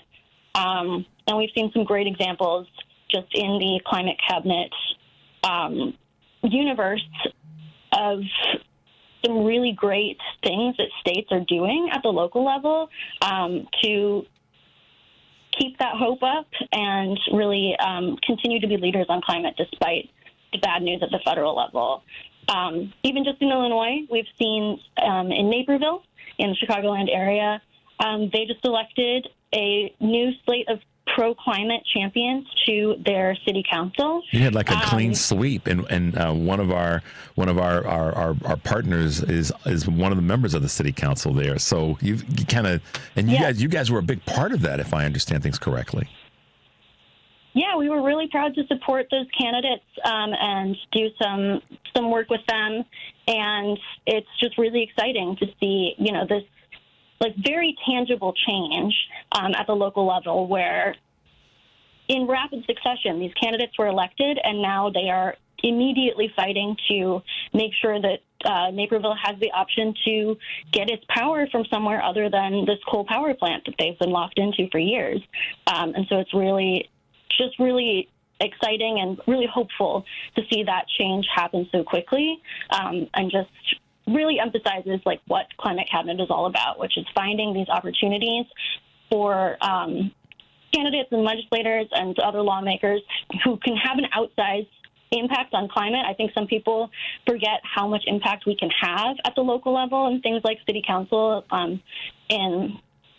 Naperville is, a larger municipality in the Chicagoland area, but I think folks forget sometimes how much power we have at the local level, and so it's really cool to watch that happen and watch it happen as quickly as it has, and with such immense impact. Yeah, I think that's the thing, the speed in which it's happened and the impact that it's having and will continue to have. Naperville, for those of you who are not in Chicago listening to the show, Naperville is one of the largest communities west of downtown Chicago, one of the largest growing communities, and definitely has been one of those communities, one of those cities that said that we have to make some changes in our leadership on a local level so that we have changes for all of the systems that run our community, whether it be public education, whether it be climate, and the list goes on. And this is why, to Addie's point, why being involved in local activities is so critically important. We have all this federal garbage going on because of the current administration. But even if we had elected Kamala Harris as president, I would still be saying, and I'm sure Addie would agree, that we still have to take charge of what's happening on a local level because that has immediate impact to things that are so critical to the folks that are in those communities. Eddie, you've had some success in Virginia as well. I mean, with the governor there being such a stand in the way of progress governor, you've had some success in Virginia and Nebraska, two states where the leadership there, at least the governors, are hardcore, kind of the bad side of GOP, particularly when it comes to climate change. But you've been able to do some good work there. Talk about that for a moment. Yeah. So in Virginia, I'll start with that since you mentioned that first. Legislators that we were proud to endorse were a crucial part of passing a bill that just got signed into law that creates a pathway for developing virtual power plants, which I can go into a little bit more for listeners since it's a little wonky. This will help boost clean energy capacity and lower bills for households, which is really the impact that we're all about at the end of the day. Virtual power plants, just as a quick overview, take the solar panels on your roof and the battery storage in your garage and all the other small appliances in your house that use electricity and combine those all together to set up a system where if you're a homeowner and you put solar panels on your roof or storage on your wall, the grid pays you back for that. Because you've essentially created a little power plant in your home. And we think, why should little power plants not get paid when big power plants get paid? So virtual power plants or VPPs combine all of those small energy sources together and then they're also smart enough to figure out when you are and aren't using electricity so that they can switch things on and off and help you be more efficient. So it's making those small coordinated changes to all of these smaller uses of electricity that really combine into a large use of electricity. And this allows us to just move more people and get more done with the same wires and power plants that already exist without needing to build new infrastructure. So it's also something that we can get up and running and online really quickly because it's using all of these appliances and infrastructure that already exist. So in Virginia, you've had this success, and talk about what's happened in some of your work and involvement in Nebraska. Yeah, so there's some really exciting work happening in Nebraska. Kelsey Johnson was just elected to the Lancaster County Board of Commissioners, and actually just one day after Trump's inauguration, she was able to cast the deciding vote to approve what could become one of the largest solar farms in the state, which is really exciting to see that from another Midwestern state taking steps forward to become leaders on clean energy. That's fantastic. So we're talking with Addie Zwick, who is the Illinois lead for Climate Cabinet's state organization. One of the things that I was really kind of compelled to learn about your organization is the dependence, but in a good way, that you guys have on data. And actually, Robin, before you, was talking about that the importance of the data being measured and used, and you guys have a similar kind of mission as part of how you are able to help in the space of climate change or climate support. Talk about that a little bit. Yeah, I really liked what Robin was saying about data and reliance on the facts. Climate Cabinet is kind of an interesting organization in that we have found this niche where we do kind of combine data science with climate policy.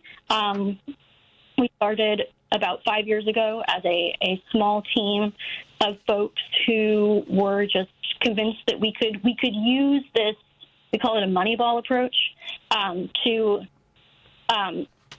put data science to work for us and identify these areas of the country and races where we thought that candidates could have, we call it an outsized impact, but basically a larger impact on climate than maybe the title of the seat that they're running for would suggest. So it was a lot of focus on local seats and county commissioners. And I was saying earlier that a lot of folks forget how much power we have at the local level. And it's especially when it comes to things like where we get our power from and zoning and land use and all these things that really impact climate. A lot of that happens at the local level. And so identifying these races where we can have that outsized impact can really allow us to affect surprisingly large changes. And we use data science to help us identify where those areas of opportunity are so that we can then help support candidates who are running for those seats. And once they win, help them legislate. Continue to, because we assume that they will win, of course. That's right. That's right on, Eddie. We're optimists. Got to be in this day and age. And so then we help them legislate and become the climate champions that we know they can be. Addie Zwick, thank you so much for being with us, and I hope you will be willing to come back. This is an ongoing day-to-day conversation. It's one where the more we talk about it, the more we're empowered, and the more we find the people that are going to be supportive, not only in your effort with Climate Cabinet, but also the greater conversation around why we have to protect our environment, why we have to improve and move our environment forward. We don't have to be stagnant. We can actually make things better. Tell our listeners how they can find you, how they can find the organization at large, and if they want to get involved, what they can do to do that. You can find us online at climatecabinet.org. We have some really great resources and ways to get involved on our website there. And we're also, in Illinois, really lucky to have a very strong climate and environmental coalition called the Illinois Clean Jobs Coalition that we are proud to be a member of and partner with. So you can go to ilcleanjobs.org and figure out what's going on with climate in Illinois if you live here and want to get involved locally.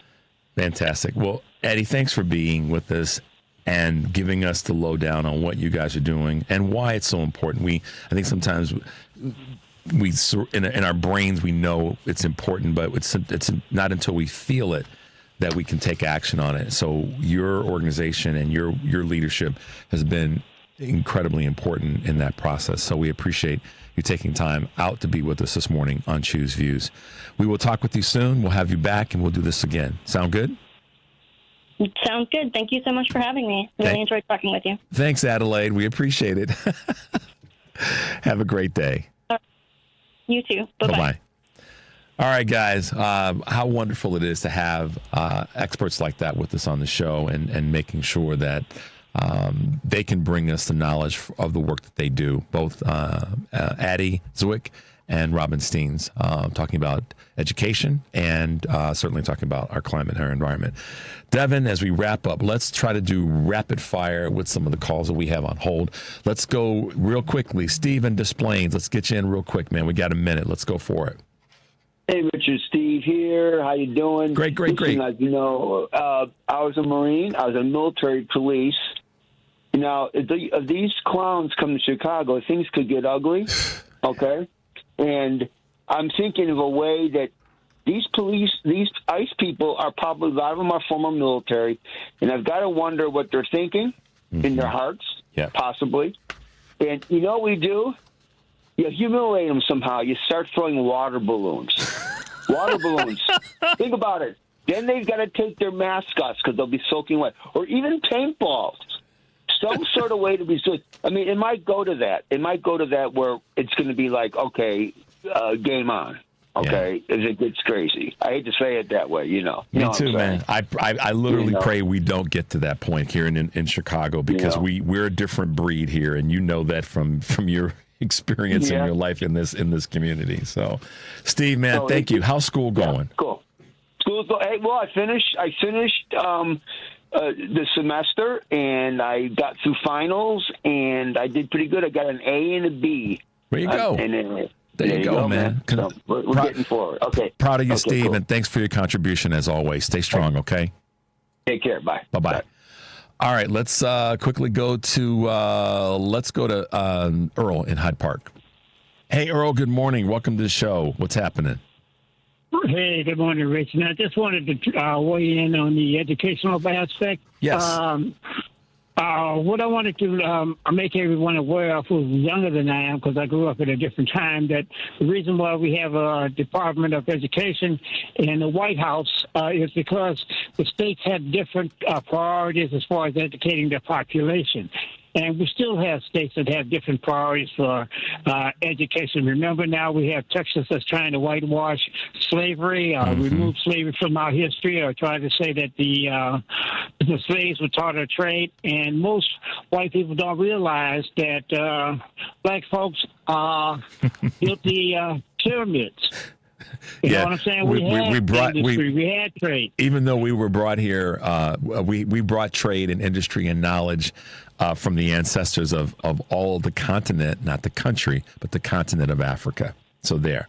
Thank you very much. So that's what I wanted to say. I just wanted people to understand that we still need the centralized system, excuse me, to keep our education world class and to move it forward and not move it backwards. Thanks, Rich. Thanks, Earl. Have a great day, man. Good to hear your voice. Be well. Let's go to Roosevelt real quickly. Hey, Roosevelt, welcome to the show. Good morning. Good morning, Richard. Thanks for taking my call. Absolutely. So I'm on a mission. I'm on an agenda of correcting something that has happened on the station on almost every show. Okay. I called up Patty, and I called up Joan. There's a gentleman that calls your show and everybody else's show that has to be corrected. Okay. Now this is my point. Coming to this country is not a crime without papers. If a person comes without papers, it is a civil matter. Yep. Okay, to prove my point, yesterday at 10 minutes and 40 seconds on The View, Sunny Hostins, I believe she's a lawyer. I believe she knows the law, and I believe she's a minority, married to a Haitian. She's half Puerto Rican, half African American. Yep. This is what she says.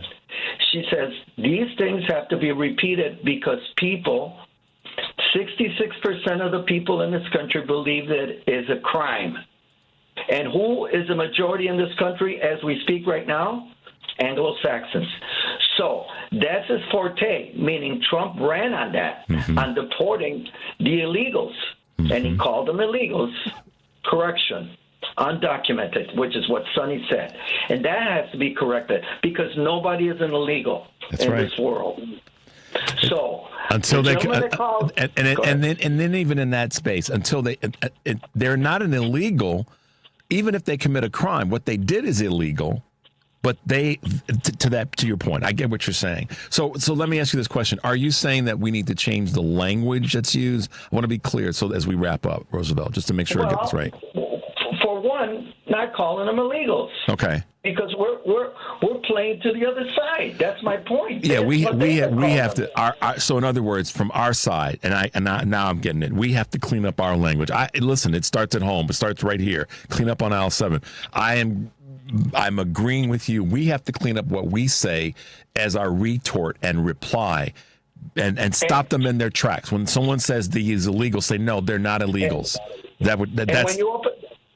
I'm sorry, Richard. You go. And when you open up conversations, such as the gentleman that calls you and everybody else, I normally agree with him 90% of the time, and he starts this conversation. My people came to this country the legal way. So when you cross the border, and he follows it with this, cross the border, you're breaking the law. That's what he follows it with. He doesn't say that it's a civil. Okay? Yep. That's another correction we have to make. And when our own people saying that, we're falling for this. We're falling for what the other side constantly repeats on Fox News and specifically Trump. Yeah, we're what's happening, and Roosevelt. Thank you for that. We should have some time to talk a little bit more about this on Thursday, as I said, from 6:30 to 7:30. I'm going to do nothing but take calls from you guys, and maybe we can expand on this conversation a little bit then, because it's going to be a little bit of everything, whatever's on anybody's mind or in their heart. Let's talk about it. So on Thursday, maybe we can deeper dive in this in terms of this specific category with regard to immigration, but also when it comes to language, because that's a big one right now. Too many times, too many people, too many of us, candidly, repeat language that's used that's an opposition language or opposing language to the goal that we're trying to achieve. So I appreciate you identifying that as a tool to help us do a better job. It's greatly appreciated. Thank you, Richard. And where I hear it the most is on the beginning of the AM dial. You know who I'm talking about, the two knuckleheads that have your time slot. I know what you mean, man. Roosevelt, thank you as always for calling our shows. Thank you for your contribution. Thank you. We really appreciate it, man. Have a great day today, and thanks. Talk to you on Thursday, hopefully. Okay, thanks. All right, bye-bye.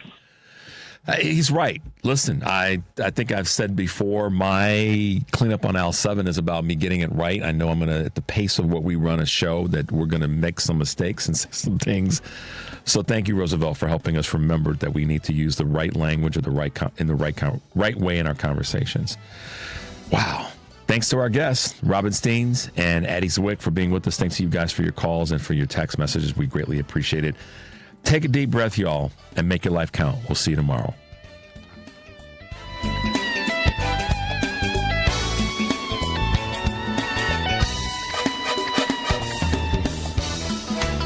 Are you tired of talking to yourself? We can get you an audience on the radio. You can produce and host your own radio show on one of our 2 stations. Please call 773-792-1121. That's 773-792-1121 and ask for Mark. Limited space available. It's nice to know someone is on your side. Mark Drugs always has your back.